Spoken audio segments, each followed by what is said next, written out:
Hi, നിങ്ങളുടെ തന്നെ birthday ആയതുകൊണ്ട് ഒരു സർപ്രൈസ് കേക്ക് കട്ടിംഗ് പ്ലാൻ ചെയ്തു.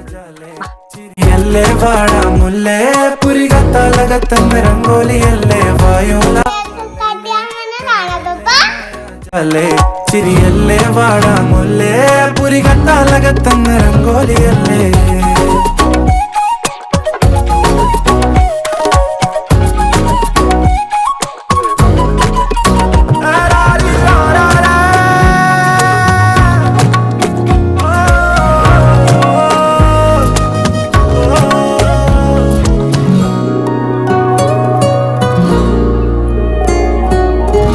വെട്ടാതെ നീ കടവത്ത് ഞാൻ നിന്നെ കാത്തിരിക്കുന്നെന്നും കണ്ണു ചിമ്മാതെ വരുന്നെന്നും പറഞ്ഞ് പല നാളും